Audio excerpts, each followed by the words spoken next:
still logging in, but we'll just go ahead, and I want to make sure that we have time to cover the material for today. So just want to welcome everyone to the Mental Health Outpatient Treatment and Rehabilitative Services Utilization Review webinar. I'm Yvette Kelly with the Managed Care Technical Assistance Center, and I'm joined by a couple of my colleagues on the call, along with Julie Lloyd and a few of her colleagues from the New York State Office of Mental Health. And so, like I mentioned, we're expecting quite a number of participants to join us, so we're very excited about that and happy to have all of you on the call with us today. And so just a few housekeeping things before we get started. So our presentation today will be recorded, and the slides and recording will be made available and posted to our website. So you should be able to access the training materials there within the next couple of days or so. And as usual, at the end of our presentation, we will have time for questions. And so please feel free to chat in your question along the way, and we're going to do our best to get as many questions answers as we can in the time allotted. But recognizing that there are a number of folks on the call, we're going to do our best, but we may not get to every question. And so just a note that the material contained within this presentation is informational only and is not the official guidance. Providers really should refer to the state guidance documents for the official guidance.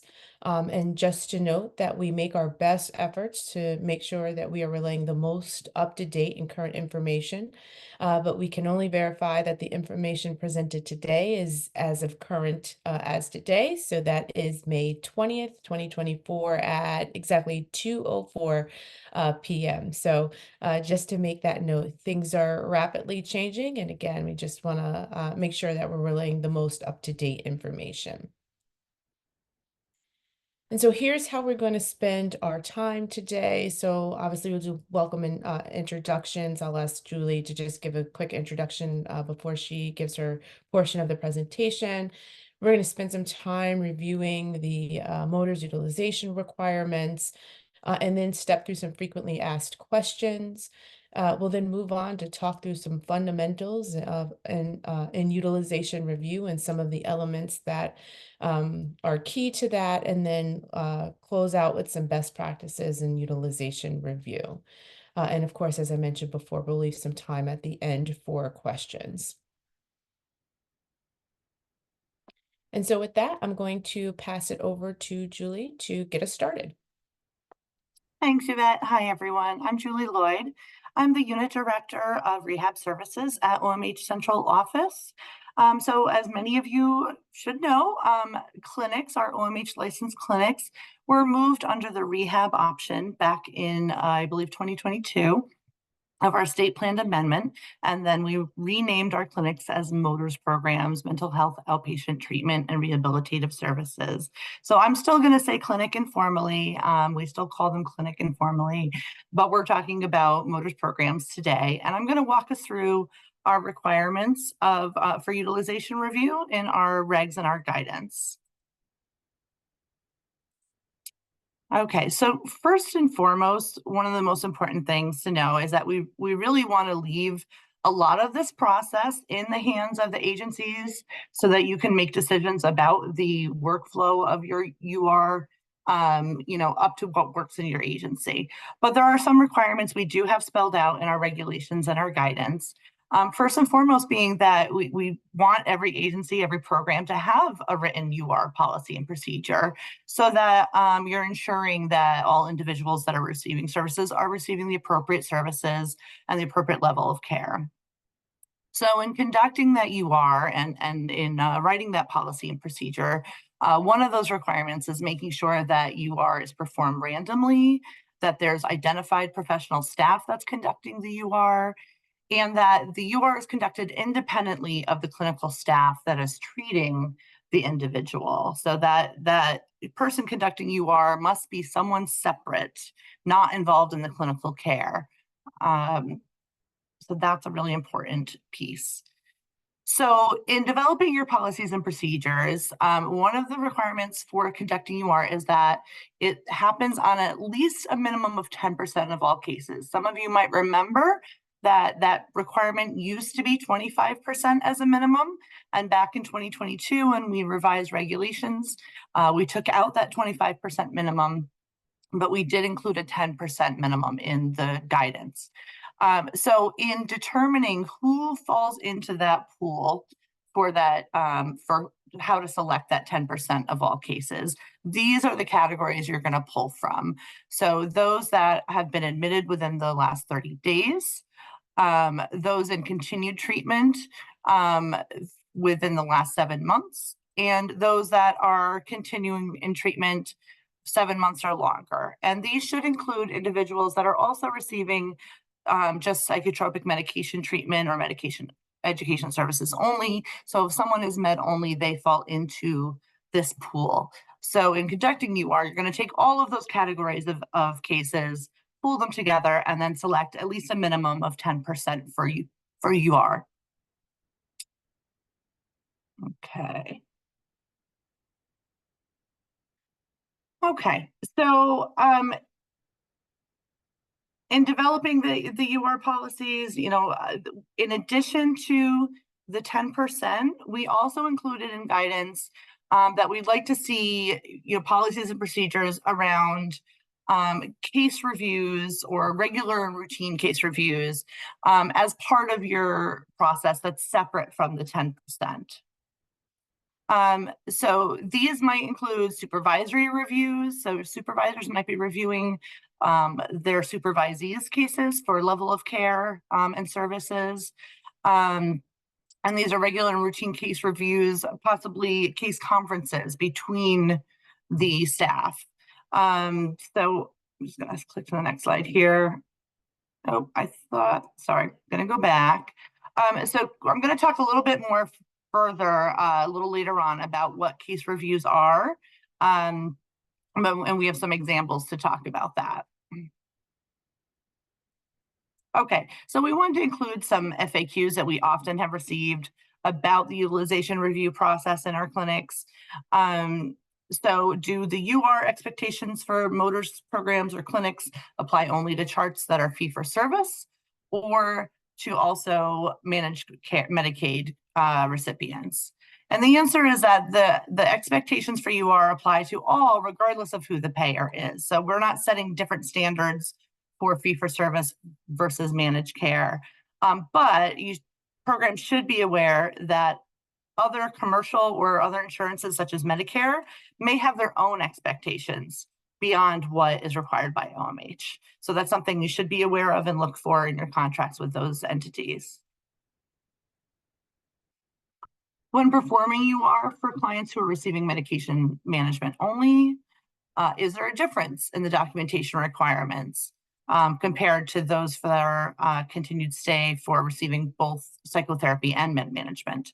And the answer to that is that documentation must identify medical necessity for any type of treatment, whether they're medication only, or if they're receiving psychotherapy, whether individual or group or family, whatever type of services, there should be medical necessity documented.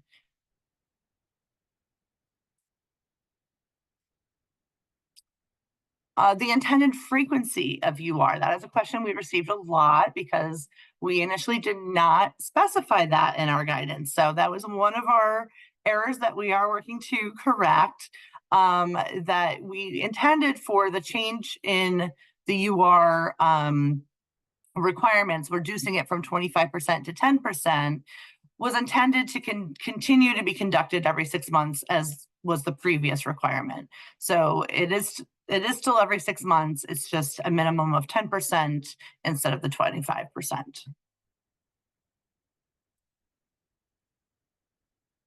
Okay, and how is a case review different than UR? That was what I started to allude to earlier, and thinking that I had my slides out of order. So UR is the process of making sure that the services are appropriately and effectively aligned with medical necessity. So we're checking for medical necessity in the UR process. And that process needs to be unbiased, conducted by individuals not involved in the care of the individual, as we discussed earlier. So case reviews are different in that it might involve the person that is performing the services, the clinical services, or it may be conducted by supervisors to monitor quality, compliance, clinical appropriateness.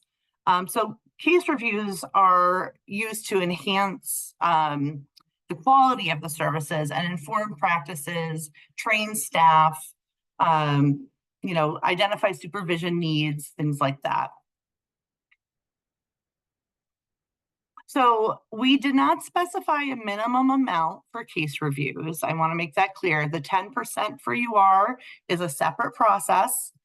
The case reviews, we intentionally did not require a minimum. We expect that agencies are developing their own policies and procedures about how often these case reviews should be conducted. And that really might be dependent on the population you're serving, the size of your program, what is happening in your clinic at the time. So some examples of common reasons that we've seen for conducting case reviews might be for individuals with high risk or an recent increase in the risk, for individuals with a length of stay that may be unusual or falling out of the usual length of time that someone's in your services.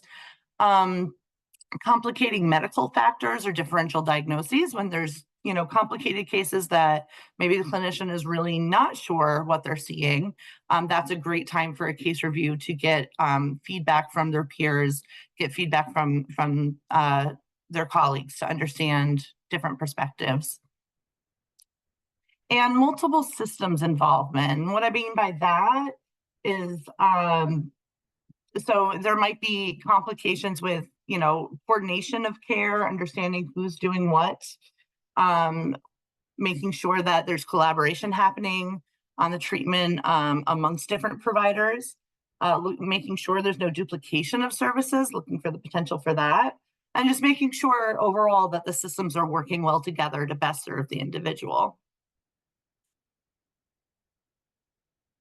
So an example of a case review might be conducting a case conference. So that might be where the clinician that is in charge of the treatment for the individual can do a presentation to their colleagues, their other clinicians and psychiatrists and nurse practitioner staff within their agency to receive consultation, receive feedback on the clinical care that's been happening, what the goals are, I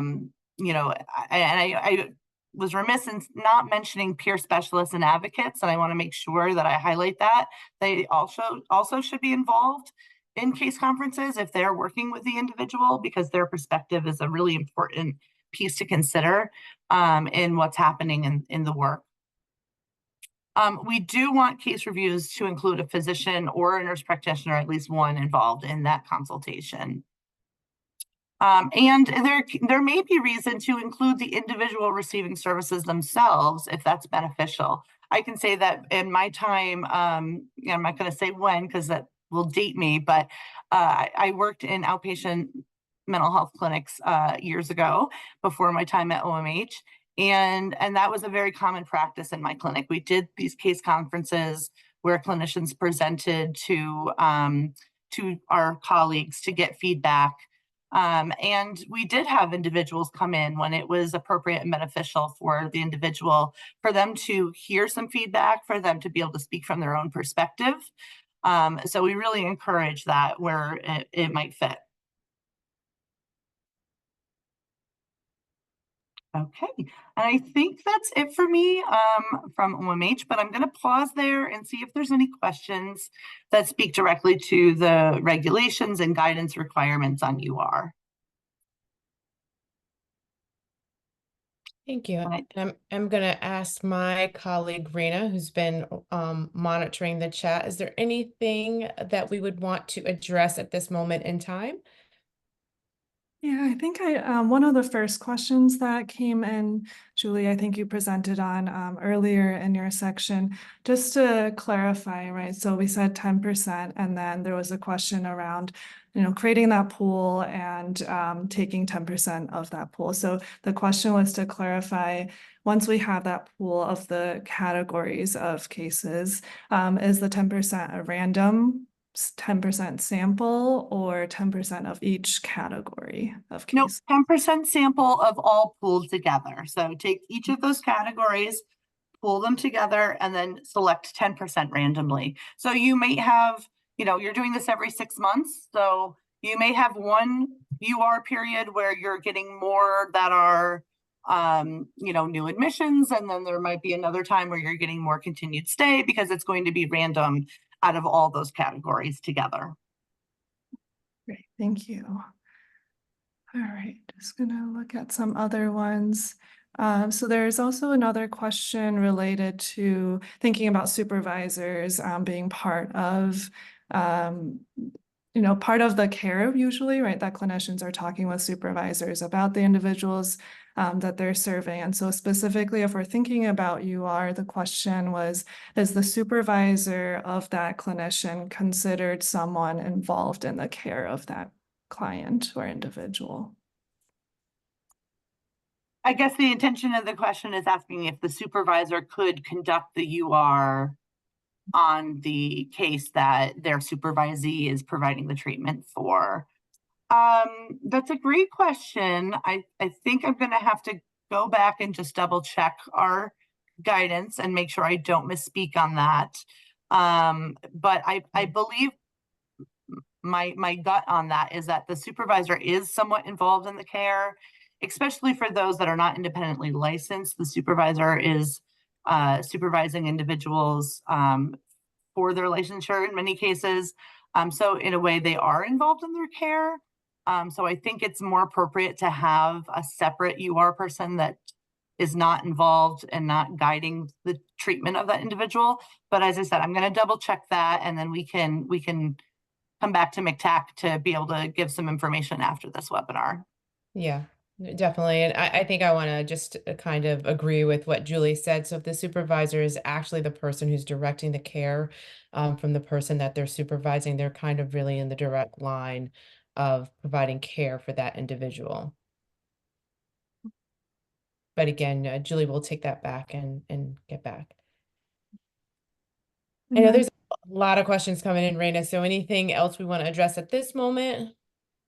I think maybe one more is just to review the frequency. As Julie, as you mentioned, every 6 months, I think in the chat box, there's a lot of questions coming and clarifying. People are mentioning monthly or quarterly. So just want to, again, review that the guidance is every 6 months, right? Correct. Every 6 months. So a minimum of 10%. You can do more. If you have a large program, I think we would encourage you to do maybe a little bit more. So, 10% at a minimum every 6 months. And I'm trying to think if there's any other pieces of that question that you asked, Raina. Was there anything else in that, or was it just the frequency?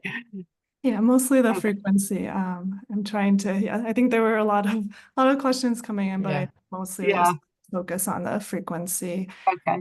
of 6 months. And then I think there are also a lot of questions around case reviews in particular. So if there are any other resources around case reviews, for example, some of the requirements, someone had asked about signatures from supervisors and psychiatrists for case reviews, and whether signing a treatment plan would count as a case review, or any other additional information maybe you can provide around case reviews that might be helpful.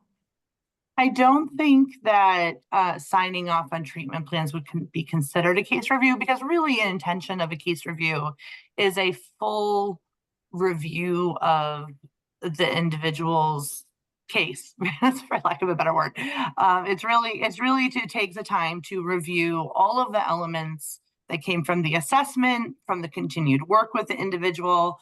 And oftentimes case reviews are most beneficial when the clinician may be stuck and where are we going in this treatment? And so that's going to take some discussion. And so I don't think just signing off on the treatment plan, treatment plans we know historically can just kind of get recycled.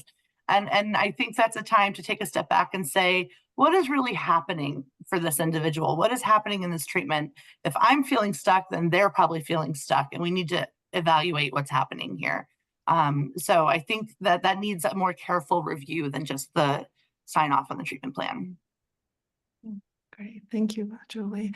And there's some other questions around documenting UR as well, and I think that will be related to Yvette's section next around documentation of processes at the agency level. So we will cover that in a little bit. And there's also questions around the slides and referring back to some of the information that Julie just shared. So we just want to confirm the slides will be available. The recording is also available, and we'll be posting that on our website either this week or next week so that you have it for reference, and also put in the guidance link into the chat box as well in case people want to take a look at that. And I think just for the sake of time, I think we will shift over to Yvette's presentation, also related to UR and around best practices and implementation. But if we have time at the end, we'll also come back to some of the questions in the chat box as well. Yeah, thank you, Raina and Julie. And also just to see, I can see that there's a number of questions being chatted in. We're going to do our best to kind of address as many as we can, but we also can take whatever is not answered on today's webinar back and make sure that OMH has the questions so they know what they are. And if perhaps maybe in the future they can address them in either a future forum or in some other format. So I just wanted to say that because I do see that there are a number of questions coming in. And so again, thank you, Julie, for that overview. And I think just to provide some context and reiterate some of the key concepts discussed, we're going to spend some time reviewing some of the basics of utilization review in this next section. And so oftentimes the terms utilization review and utilization management are used synonymously, but there really is a difference between the two. And I'm just going to spend a few minutes talking briefly about those differences. And then as organizations, what you should be considering as you develop your utilization review process. And so again, for the purposes of level setting, utilization review is really defined as a set of formal techniques utilized by organizations which are designed to monitor the use of or evaluate the necessity, appropriateness, efficacy, and efficiency of healthcare services, procedures, or settings. And so utilization review generally refers to either a concurrent or a retrospective review, which is reviews that generally occurs after the service has been initiated and delivered. Right. And so that's the difference. And then for utilization management, that term is used to describe really a set of techniques used by managed care organizations to manage healthcare costs by determining the appropriateness of healthcare services or procedures and facilities according to some pre-established guidelines and really under the provisions of applicable health insurance plan. And so similarly to utilization review, the primary purpose of utilization management is to ensure that the services are medically necessary, that they're cost effective, and that they really adhere to the accepted standards of practice. However, these reviews generally occur prior to or during service delivery. All right. So when we're talking about we're talking about how organizations kind of manage and review level of care, all of the things that Julie mentioned is required for UR, but really that is usually at the point that services have been initiated or services have already been rendered. All right, and so I think it's just important to understand the differences and also for providers to understand the differences, and we'll talk about the impact that has as you move forward in utilization review. And so having, I think educating the staff on the difference will go a long way in really helping ensure that folks understand their role in the utilization review process. And so that's just something to note. But together with both utilization review, utilization management, and case review, these are all essential components of a comprehensive continuous quality improvement plan. So mechanisms really should be put in place to ensure that utilization review happens regularly and throughout the life cycle of service delivery, again, as mentioned, in terms of the requirements for clinics. But also, I think the other step in that is that the feedback and the recommendations and the questions that are raised by the utilization review process really should facilitate discussions about how service delivery can be improved. And that really is kind of the goal of thinking about why are you doing utilization review? It is to gather data around, again, the provision of services and really in goal towards meeting outcomes. And so next we're going to review kind of some of the key concepts at the core of utilization review and utilization management activities. And one of the things, terms that you will hear continuously is this term of medical necessity. And so when we refer to medical necessity, we are really referring to healthcare services and supplies that are provided by healthcare entities that are appropriate to the evaluation and treatment of a disease, condition, illness, or injury, and again, consistent with relevant standards of care. And so when we say the term medical necessity, it really is standard terminology utilized by healthcare professionals to determine if medical care is appropriate and essential. And so every state has their own definition of medical necessity, which differs slightly. For New York State, the definition can be found in the New York Social Services Law, but I also believe when you get the slides, you will see I've included the New York State definition of medical necessity, so you can view that when you're able to access the slides. And so medical necessity can be really understood and broken down into three general categories, right? And so these categories are appropriateness, clinical effectiveness, and cost effectiveness. And again, each of these having a role in utilization review and utilization management activities. And so I'm just going to step through kind of what each of these means. And so when we're talking about the appropriateness of service, we're referring to whether or not the service provided addresses an identified diagnosis and or treatment of an individual's condition, illness, again, disease or injury.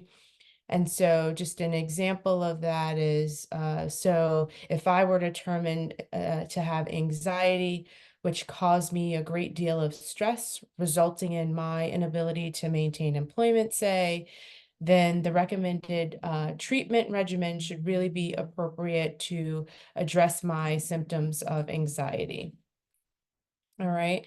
And so additionally, these services would then need to be provided by a qualified professional operating within their scope of practice. And so that's the appropriateness is are the services appropriate for the illness, the injury, the condition. And so that's part of when we're talking about medical necessity, what we're referring to. One of the other pieces of medical necessity is really talking about the clinical effectiveness, which refers to whether the services identified and or provided are known to be effective at addressing the problem and are being delivered at the right intensity. So that's that level of care and in the most appropriate setting. Setting's another piece of understanding medical necessity. And so interventions really should be aimed at helping the individual improve or at the very least, prevent the worsening of symptoms. And something also to note is that the treatment cannot be experimental, that it has to, again, follow the accepted standards of care. And the intervention should be generally, again, accepted as effective in treating the identified concerns. All right, so all of that stuff should link up, and we're again talking about the clinical effectiveness of care is that the services provided we should reasonably anticipate that they will either increase the individual's function, or again, at worse, prevent the worsening of the symptoms. And then lastly, we talk about the question around cost effectiveness. And so again, it essentially, is the treatment reasonably expected to produce the intended results? Do the benefits outweigh the potential harmful effects? And is there not an equally effective, less costly option or course of treatment, which at times may include no treatment at all? And so that's the question around cost effectiveness. And so as I mentioned previously, medical necessity is really at the core of utilization review. And it's essential, I think, for providers to not only be able to speak to these concepts, but also to learn how to document medical necessity appropriately. And I saw that there were some questions coming in related to how do you document medical necessity in the record. And we're going to spend a few minutes just talking about the importance of documentation. And so, the proof of medical necessity and reasonableness of care is an issue really of sound documentation, right? We've all heard that saying that if you don't document it, it didn't happen, which really, again, just highlights the importance that documentation plays in quality service provision, right? It is what you do to really articulate the work that you are doing with individuals, youths, and families. And so without proper documentation, really, it's impossible to speak to medical necessity, right? You can't really talk about the quality of services and the provisions, and then ultimately the cost associated with care if your documentation is not accurate, timely, and complete. And so this really goes hand in hand. And so one of the concepts that I like to talk through as it relates to documentation, and I think is relevant for this conversation for utilization review and being able to articulate medical necessity in the record, is this idea of the golden thread. And it has great significance and relevance here.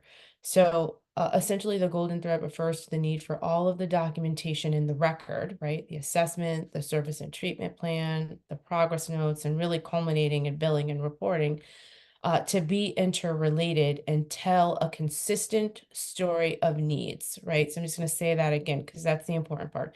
It is really the point that all of that documentation flows so that it tells a consistent story of an individual, a family, or a youth's need. It is a concept that really weaves together all of the critical information and provides a comprehensive view of the individual. And so if I'm the reader and I'm someone who's looking at the record, the reader should really see the logical connection between each piece of documentation, again, beginning with the assessment, which identifies what the concerns, the needs, and the preferences are, and culminating with billing and reporting, right? And so you step through the treatment plan should identify, what the needs, should kind of bring through what the needs were identified in the assessment. And then progress notes should really speak to the work that is being done to address those needs and for individuals to meet their goal areas.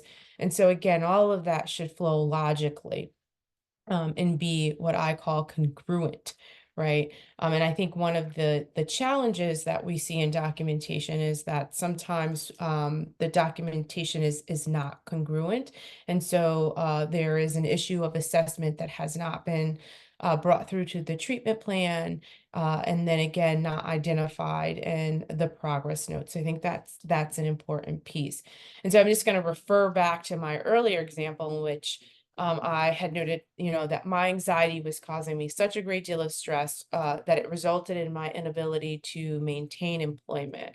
And so services provided would need to be appropriate to address my symptoms of anxiety, right? And the documentation should show that the connection between my diagnosis of anxiety and the symptoms that interfere with my ability to maintain employment.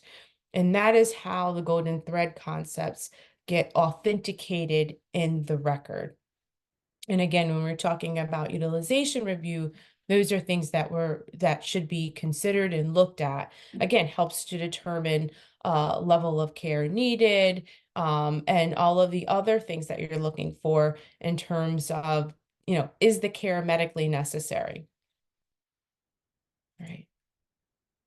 And so there are some common golden thread issues that we often see in documentation. And so to point them out here, maybe just reiterating a little bit of what I said, but just knowing that maintaining the golden thread requires really a constant focus on meeting the needs of the individuals and documenting in a way that both establishes the need for the services and provides information that really supports decisions, interventions, and overall service provision. And so some ways that providers fail to do this is like not linking the progress notes to the goals that are noted in the service or the treatment plan. Again, progress notes not addressing concerns that are noted in assessments.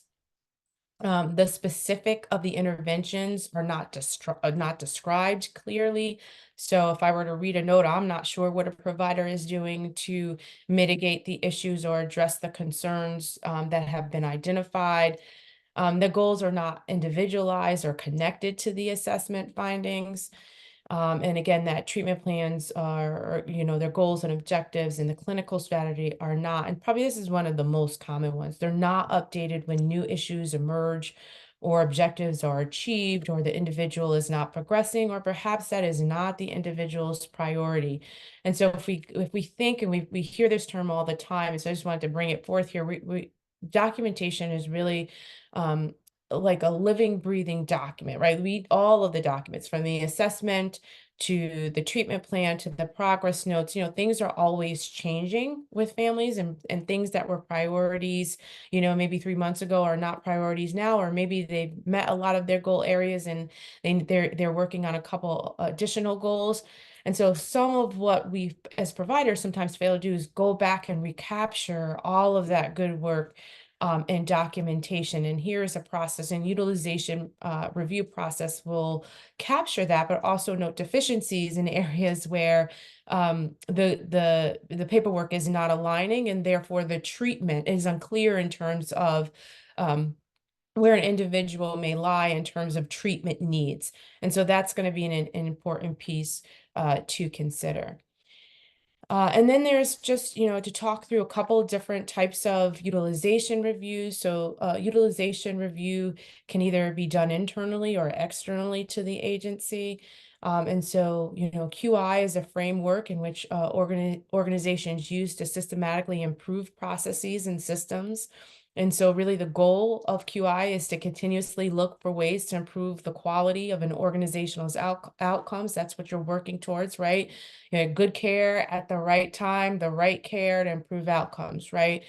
And so that is the charge of quality improvement. And so if you're in an organization and you're and you're trying to and you're working alongside your quality improvement program, this is really what their charge is and what their goal is. And so again, it's important for, I think, the overall staff in general to have an understanding of what the role is. Peer review is also a process whereby healthcare professionals evaluate the quality of their colleagues' work to ensure it meets the professional standards of care. Peer reviewers can be from within the program or department itself, or or from a different program within the agency. I would say there are some advantages to having peer reviewers within the program and department, such as like familiarity with service delivery process, but there can also be some disadvantages, which which may include reviewers being reluctant to judge their peers' work, especially sometimes in circumstances where that individual may be more senior than them, and so that could be a concern, or colleagues really not, I would say, ignoring or rejecting the feedback that they receive from their peer colleagues. That could be an inadvertent kind of response to having other peers and colleagues do peer review. Or really, sometimes peer reviewers just may get caught up in the exercises of fixing more those surface level errors. and may overlook more significant problems in context of quality and service provision. And so this is really an organizational point where you have to identify kind of what makes sense for your program, in terms of, employing peer review, either from within or external to your program or department. And again, if you've done peer review and you've come across some of these issues, again, it may be more a more meaningful process for you to have a different program or different department participate in utilization review. And then there's also the option to elicit some external vendors to assist in doing utilization review for your organization. There are instances in which independent review organizations come in and provide utilization review for agencies. These entities are generally required to be licensed and authorized or certified in the state in which the claim occurred. So that would be New York State. But these entities can also serve to educate staff while improving care and quality processes. So again, when you're thinking about what makes best for what fits best for your organization, it's just important to understand that there's different ways to getting utilization review done from, again, either an internal or external perspective. One of the downsides of having external people come in is that it does come at a cost. And so you just may need to weigh what options work best for that particular organization. And so next we'll just talk about some best practices. So what are some of the best practices to consider when developing utilization review processes, right? And so I've said this a couple of times, but I'll say it again. You have to establish clearly outlined utilization review plan that really identifies each person's roles and responsibilities. And I think also you need to explicitly explain the purpose of UR to the clinical staff who are doing the documentation. Again, they're the ones who are identifying medical necessity in the record. And sometimes if they don't have the larger context for how their documentation is driving utilization review or being used in utilization review, then it's hard for them to generalize what they need to do moving forward. So really, I think spending some time, perhaps maybe having the QI staff come and meet with the clinical staff to just talk about the process, the roles. It would be very helpful in terms of establishing good practices. Also, what is the frequency of the UR? Again, some of that is in regulation, but understanding that piece. What will be the procedures that dictate how UR will be completed and recorded? All right, so UR happens, who's going to be responsible for the oversight and the manner in which that oversight is managed. These are all things that your policies need to consider. What is going to be a process that addresses circumstances that deviate from adopted practices, policies, and procedures? How will those things be remedied? Again, I talked about a systematic way to communicate compliance rules and procedures to all agency staff. After the utilization review occurs, if there's deficiencies, how are these going to be identified and addressed? What will be the follow-up, right? If something comes to the radar, what's going to be the timeline around the follow-up? Who's going to make sure that there's the follow-up is occurring, and who's going to articulate what that follow-up is? So all of these are key areas to be considered for utilization review.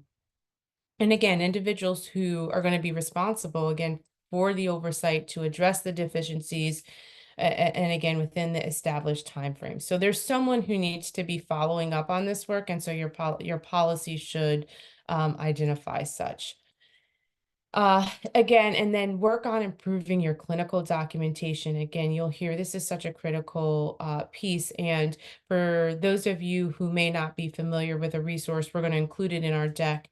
It's called the Documentation Done Right resources. It kind of steps folks through, all of the pieces of documentation that we're talking about today, and it does that in an explicit way. So really, I think honing the documentation skills, being familiar with all regulatory documentation requirements, developing policies and standards that really support and substantiate quality service provision, identifying those common errors that we talked about around golden thread, and developing strategies that really can prevent similar mistakes in the future. Documentation training. Agencies should be doing documentation trainings consistently for folks to understand what the requirements are and how to document appropriately, and really ensuring timely, supportive, and competent supervision is going to be some of the best practices. Always be looking to review findings and trends, what changes are needed, what services are being documented, are they being documented as expected? And again, I think one of the key pieces here is, is individual youth and family choice being identified in the care as well, and that should be captured in the record. Just a few slides before we open it up for questions, but also just when it comes to utilization review, one of the things that you're looking for, right, is trends. And so to find trends, data and reporting, right? What are the complexity of the individuals that you serve? Are you able to pull that data? Are you looking at them from, again, that high risk list? Are these are individuals who need to receive, an increase of intensity in care because of the nature of the concerns presented. So again, understanding the complexity. Length of stay. This is one area that I just want to make a few comments on, is you should understand what your length of stay is and how it compares to similar programs. Length of stay is one of those metrics that is so key and important. It is important for several reasons. One is that it has an impact on access, right? If your length of stay, if you have individuals who are in your clinic for a long time, not making progress, or at least the documentation is not demonstrating that, and you're not moving them along, or on the reverse side, you have individuals who've met all their goal areas, but remain in the clinic services, then they are definitely impacting your clinic capacity. And so from that standpoint, it is always important to understand and assess the level of stay and look at the intensity of service and if this individual is still in need of the services. And so without doing that, what happens is you close down the front door, right? So folks who actually really may need the services may not be able to get services because there are individuals who are in the clinic who don't actually who meet the level of care, but they remain there. And so I know that's an ongoing issue and concern that we're always talking about, but the way you strengthen that is through strengthening your discharge policy. So, strengthening on the back door side.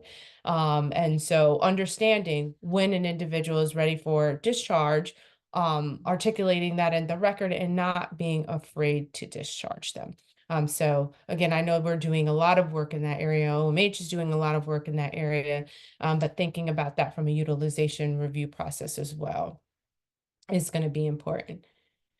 And then looking at readmission rates, what are people cycling in and out, right? So are you discharging people, and then are they needing to come back? And also I would say to also think about, are they needing to come back for a short period of time, or are they starting whole new episodes of care for a whole new related issue or the same issue? Those are all things that will be important to know.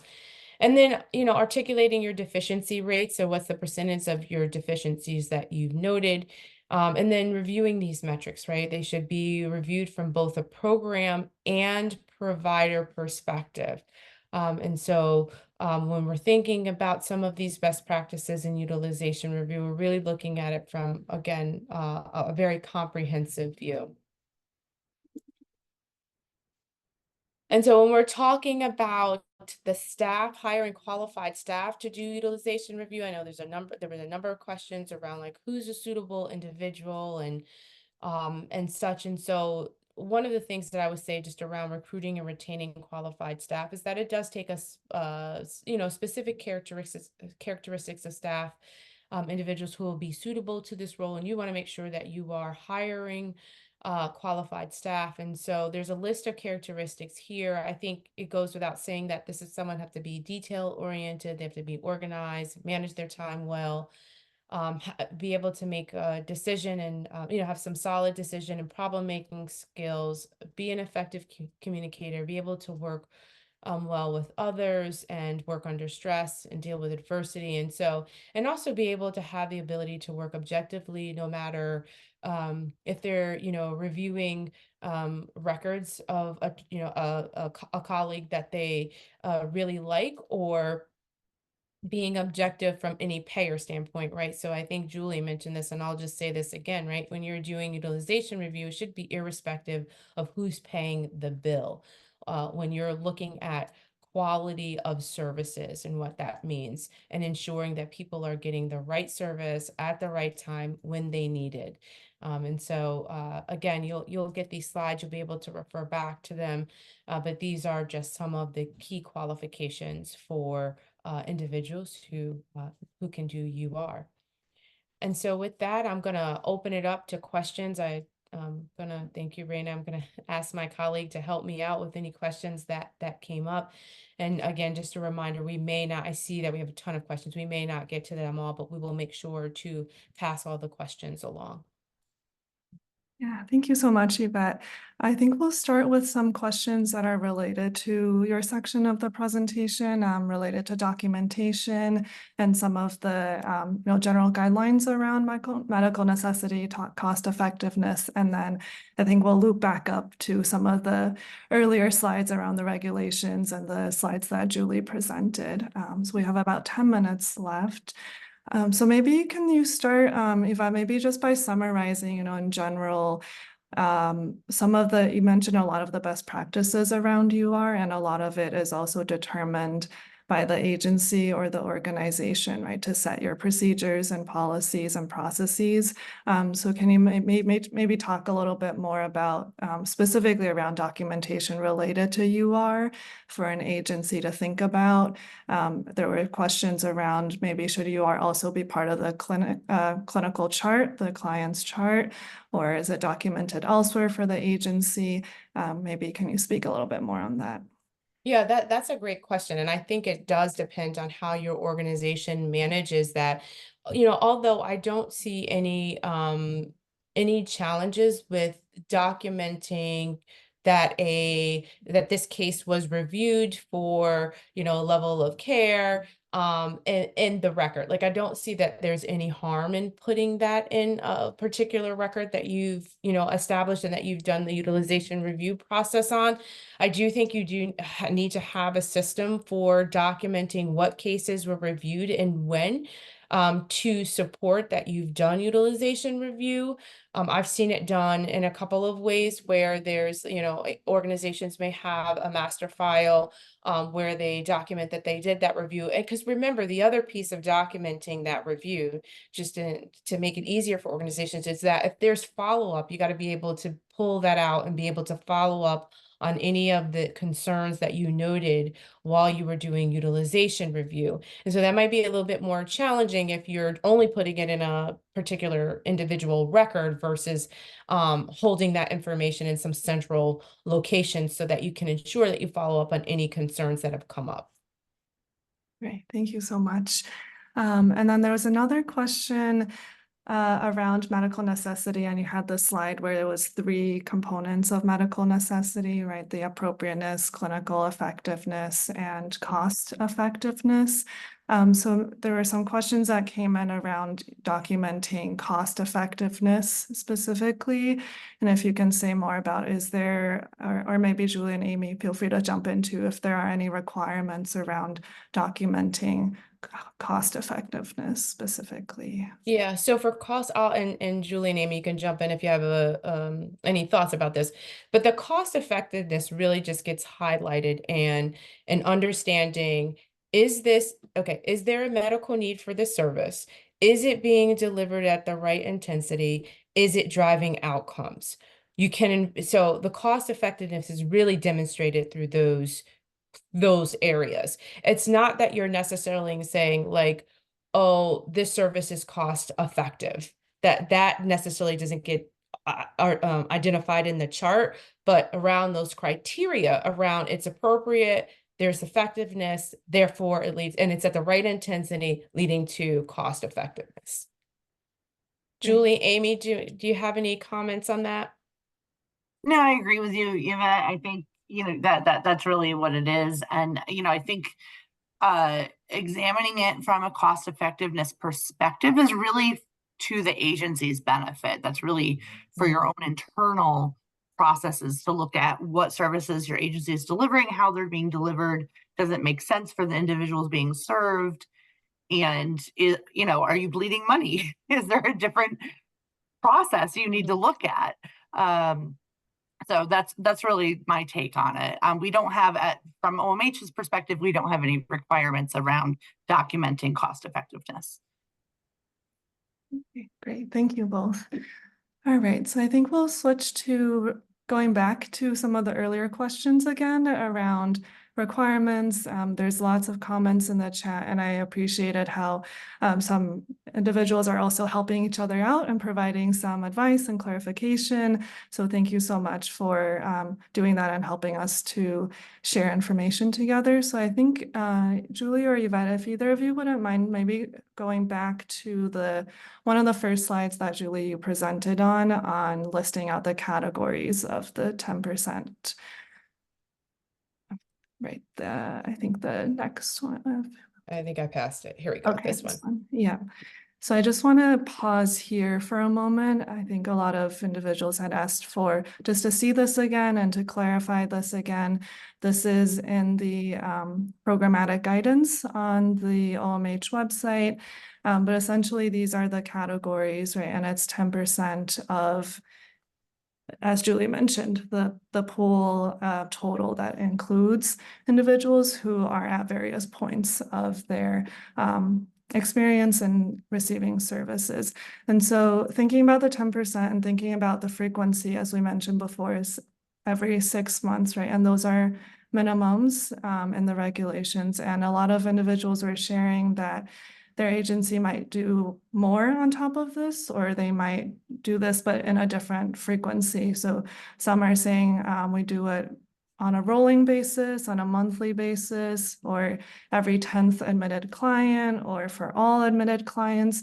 So there were a lot of questions around clarifying variations around this of getting to the 10%. So Julie, would you mind maybe clarifying or confirming, the various ways to calculate this, or agencies might be doing this more frequently than 6 months, but as long as Yeah, and that's totally fine. We left that open for flexibility for agencies to find. It's exactly why we leave it to you to develop your own policy and procedure on how to do this. If you're doing it more often, as long as it adds up to 10% of your census, that is totally fine. I did see a question in the chat about selecting a case from admission, like every 10th case, I think it said, and then following that case throughout the lifespan, so to speak, of that person receiving services. And my only concern with that is that that's no longer random. It might be random initially when you selected that person, but following them from there on out to meet your 10% is no longer a random sample. So I would caution against that. But selecting, every month, the percentage to add up to the 10% for the 6 months, that's fine. Great, thank you for clarifying that. All right, so I think we are at 3 o'clock, and I know there were many other questions in the chat box, so we will be creating a copy of the chat box questions, reviewing them, and we are going to take some of these back and see if we can develop some additional resources to send as a follow-up. So thank you all so much for joining. I think that's all the time that we have, but I'll turn it back to Yvette and Julie for any last comments or words as a conclusion. Yeah, thank you, Raina. I just wanted to thank everyone for joining us today. Thank our presenters and our partners from the Office of Mental Health. Definitely a lot of information. And again, we will make sure to route your questions to the right individuals. And so thank you all. And Julie, I don't know if you have any last words. No, I just want to say thank you to everyone, to echo those sentiments, and I really appreciate all the questions. It really gives us food for thought as we're developing guidance and policy. So we always encourage hearing from you. Thank you all. Have a good rest.